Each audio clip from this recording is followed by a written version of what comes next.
This video covers the What's New tab. This is a tab that shows you what happened to your account and who's changed what and when.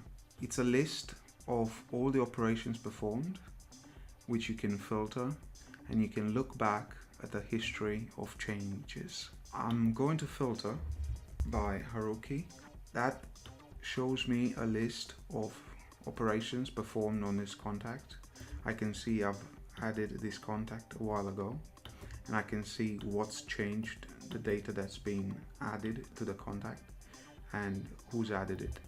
In this example, I only have myself in this demo account, but in your account you'll probably have more users, and you can also filter by user to see the operations performed by a particular user. You can also filter by the activity type, so I can see when new items are being added. You can also narrow down the filter or the search to a particular time frame that you're interested in, either in the last few days, weeks, months, years, etc. Not in the last, on a particular day, before a particular date, after, or even in between two dates in a date range. One useful filter is a filter for deleted items.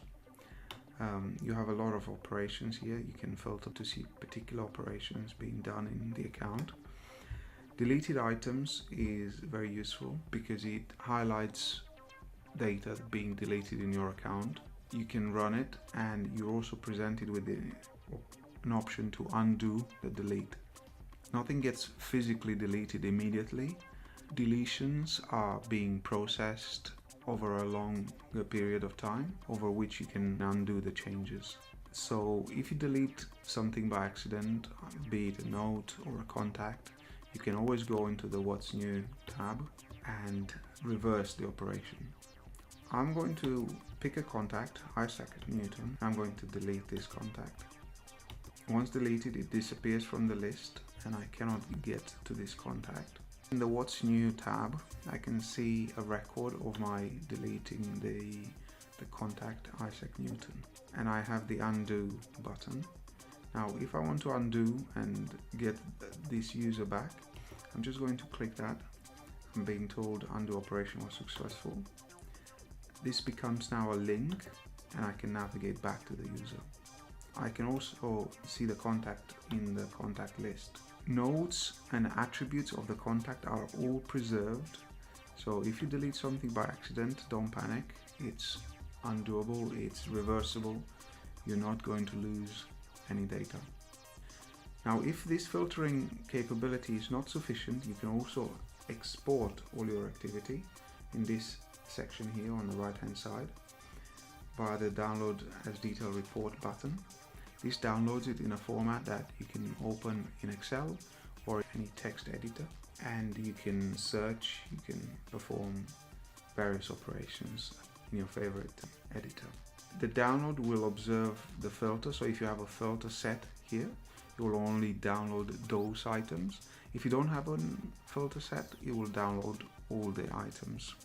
And finally, if you find a filter particularly useful, if you find that you need to run it periodically, like for example a filter for deleted items, you can always save the filter. So I'm going to save this as deleted contacts. You have the option to show it to everyone, so everyone will have it available so they can easily run it, or you can have it just for yourself, or just for particular groups if you have defined any groups for your account. I'm going to select to show it to everyone. Now the filter, once saved, it appears in this section here, and it's very useful because I can just click on it and it automatically applies the filter. So it's very useful if you have something that you run periodically. Just save it. You can also make it available to other users in your company.